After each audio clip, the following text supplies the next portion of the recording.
Hey everyone, welcome to the video. This one we're going over some of my favorite plays for tonight's 6 or 7 game NBA slate for tonight on Draftkings. I don't exactly remember how many games it is. I know it's around 6 or 7, so pretty decently sized slate. Not too big, not too small, so I am looking forward to it. We do have some couple of fun games on this slate. Anyway, before we continue, if you guys could leave a like, and if you're new to the channel, please hit that subscribe button. Really helps me out. Really appreciate it. You can also follow me on Twitter at ChrisPinell16. And if you're interested in the spreadsheet I build every single night for the NBA season, projections, values, my cheat sheet, my defense versus position, my Discord chat, links in the description below for my Patreon. And I think that's about it. So let's get into the guys I have interest in as of right now. So yes, you can always play James Harden. I'll talk about him in a second. But Luca Doncic here, he comes in 11,300, and he is my favorite play on the slate. And I'm pretty sure he's going to be everyone else's favorite play of the slate. And for people that really don't do too much research, they're going to see the bright green 30th opposing rank there, and they're going to probably put in Luca here, and I don't blame them because he is an awesome play tonight. So pretty easily my top spend up of the slate. Do prefer him over Harden, considering you get 1,200 savings off of him, and they pretty much have the same upside.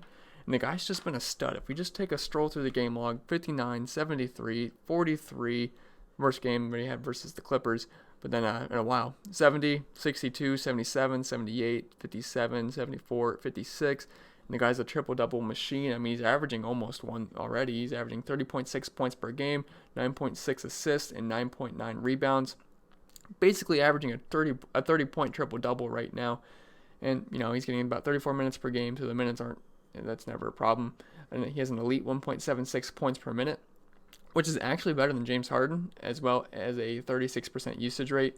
And the big thing here that I like about Luka tonight is the elite matchup versus the New Orleans Pelicans. We have a really nice 233-point over-under, and we have a nice pace-up spot for Dallas as well. New Orleans plays at the 5th fastest pace of play, while Dallas is 17, so I always like getting guys in pace-up spots. And New Orleans is also 30th versus point guards, dead last. So Luka here, he should eat. I don't think he has any problem here, and that's going to be the guy I start my lineups with tonight, no matter what. So Luka, he is my guy tonight. Going to be everyone else's guy as well. Definitely want to get him in cash games. Then James Harden, if you want to play him, I guess you can, but again, he's not my favorite play. Do I still like him though? Yeah. I mean, I just have a hard time seeing myself being able to fit Luka and Harden in, but the guy's got amazing upside every single night. He just dropped 85 points on 60 real-life points versus Atlanta, and 39% usage rate, 1.69 points per minute. There's nothing not to like here, and it's also a good matchup versus San Antonio. They also have a 233-point total in this game as well, only a 5-point spread. So if the game's close, James Harden could have another monster game. And their San Antonio is ranked 24th versus point guards and shooting guards, so it is a good matchup. He would be my tournament pivot off of Luka, but honestly, I'd rather play Luka in tournaments anyway. So it's just if you want to get a little bit different. But Luka's my guy, but James Harden is also in play, just not as in play for me as of right now. And scrolling down the list here, Russell Westbrook, not one of my core plays on this slate. I'll tell you my core plays in a minute, but 8,800, I think he's somewhat interesting if you don't want to pay up for Harden, but you want to get exposure to this game. I think Westbrook would be a fine pivot, and it's a good matchup for Harden, so the same can be said for Westbrook. But he's definitely taken a hit in consistency and ceiling as of late, really. I mean, if you just look at his game log, 35 points, 48, 43, 38, 35. Not too great for Russell Westbrook. Then 68 versus Portland. Then 38, 22, 43, 36. The ceiling has been hit. He really hasn't had a great game since November 18th, and that's one game out of the past 10 games. The usage rate is still at 31%, which is solid, but the points per minute is down right now to 1.33 points per minute. But it is a good matchup, and he's considerably cheaper than Harden if you do want Rockets exposure. So he's on a short list for me, but I don't think he's an absolute necessity on this slate, but he is, he's decently cheap. So I would have him on my radar, but not someone I'm going out of my way to play today. And just going down a little bit, a guy I really like tonight, depending on a couple things. I still think he's a solid play, even if LaMarcus Aldridge isn't out. But so DeMar DeRozan, he comes in at 7,200, and I do want exposure to this game. And Aldridge is questionable. Now, like I said, I like him either way, but if he's out, DeRozan becomes one of the best plays on the slate, in my opinion. He'd be an awesome mid-range play. When Aldridge is off the court this season, DeRozan sees a bump in usage to 31% usage rate, and a 1.3 points per minute rate, which is very, very solid for someone at this price tag. And like I said, we have the highest over-under in the slate, tied at 233 right now, and this is the pace-up spot for the Spurs. Houston's 4th in pace of play while they are 18th. This is also an elite matchup. They're 28th versus shooting guards and small forwards. Houston, that is. So DeRozan could shape up to be one of the top plays on the slate, depending on Aldridge news. And if the Spurs are going to keep up with Houston, I think it's going to have to come from DeRozan hitting shots. So definitely have interest in DeRozan.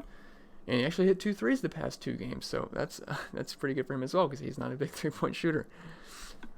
And he's also pretty cheap. It's not like it's the cheapest he's been all season, but pretty decent price for DeRozan, especially if Aldridge is out. Kevin Love, he's 7K. Now, I'm not really one to play Kevin Love, even though I'm not a big Cavs fan, but I'm a Cavs fan. But the price is drawing me in. So this is the cheapest he's been all season, and this is one of the soft spots on the Detroit defense is the power forward spot, where they are 21st versus the position. And if you just look at his salary, 71, 75, 78, 74, 85, 82, 88, 93, we're all the way down to 7K. So I have interest. Now he's pretty up and down. If you look at his game log, 37, 16, 16, 46, 20, 46, 31, 28, 38. A little up and down. But at this price tag, I think he's going to be fine. He's getting over 30 minutes per game on average. And he's got a 1.18 point per minute, which isn't too bad, 22% usage rate. So I'm willing to take a shot here at 7K.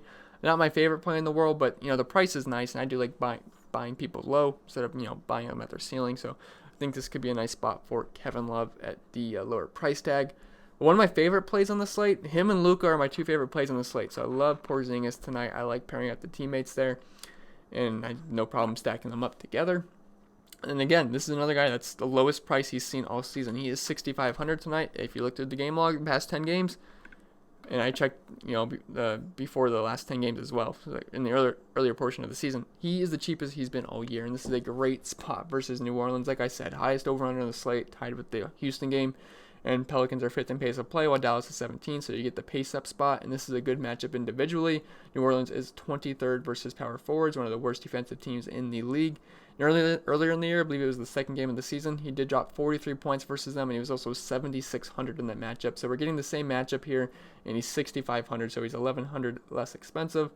And he's been at 1.17 points per minute on the year, around a 25% usage rate. I think Porzingis is one of the best plays on the slate, so he's definitely someone I am looking to put in with Luca to start my lineups. Then we're going to scroll down a little bit here and look at Thomas Bryant, who comes in at 5,600. And again, we're buying a lot of people low today. This is the lowest price he's seen all season. He is 5,800 versus Denver, but 5,600 is the lowest we've been. And I just like buying people low. But be aware, whenever I play the guy, he tends to get in foul trouble. In the past 2 games, I know he sucked. He had 23 points and 15 points. But even the game where he did get foul trouble early, he still had a pretty good game. I think it was versus Phoenix. I think he picked up 2 quick fouls. He didn't foul anybody else. Again, 42 points. That was fine. And then I believe in the next game, he had 2 quick fouls versus Denver. Didn't foul anyone again. So I wouldn't be too worried about that. But just be aware he might pick up 2 quick fouls because he's done that every single time I've played him so far.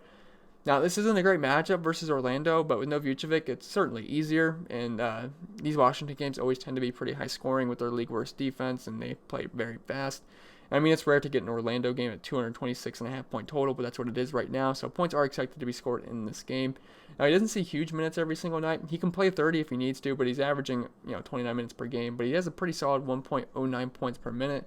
So Thomas Bryant, not a core play, but he's someone you could look at if you have like 5,800 left in your lineup. And, I don't think Thomas Bryant's a bad lineup filler.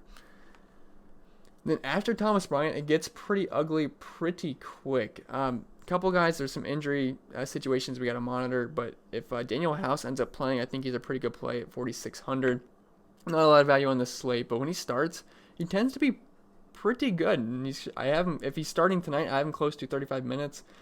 But he is questionable. He was actually out last night. Then they upgraded him to questionable. So we'll see if he plays. But when he's solid. 34 minutes, 36 points, 35, 22, 34 minutes, 31, 32 minutes, 32 points. When he sees 30 plus minutes, he's actually okay. And at 4,600, I don't mind it versus San Antonio. It's a good matchup. They're not very good defensively. Just cheap exposure to this game. So monitor if Daniel House plays in this game. If he does, I think he's a pretty solid cheaper to mid-range option. If he doesn't play, Ben McLemore, his price is up.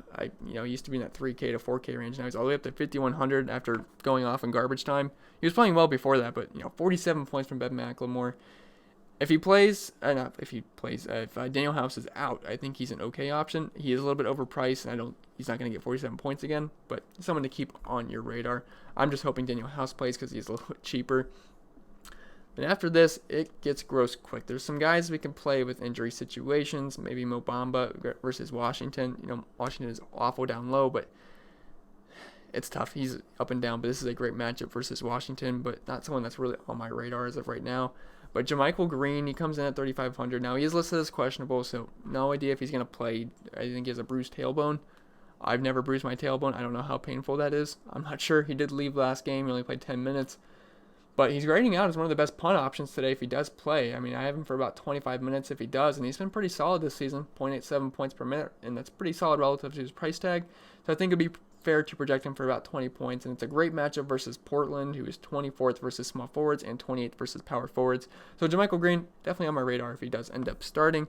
I also don't mind his teammate. It's a little out of the box play, but Zubac here comes in at 3,600, and he's actually grading out as my top value play on the slate, which is pretty scary. But I have him for close to 20 minutes, and he's actually been at 1.23 points per minute on the season, which is pretty darn good for someone at this price tag. And he did smash Portland in their last game. They played him. I don't think it's on the game log, but I think he had 40 points versus Portland. So he's capable of big games. Do I expect a big game like that? No, but I do think he can get you 20 points at 3,600, probably at lower ownership. So Zubac on my radar as of right now. So we'll see, but we'll have to see how the end of the day shapes up. But someone on my radar as of right now. But anyway, guys, that's going to be it for this video. If it was helpful, remember to leave a like. If you're new to the channel, hit that subscribe button. Really helps me out. Really appreciate it. You can also follow me on Twitter at ChrisPennell16. And I'll see you guys in the next video.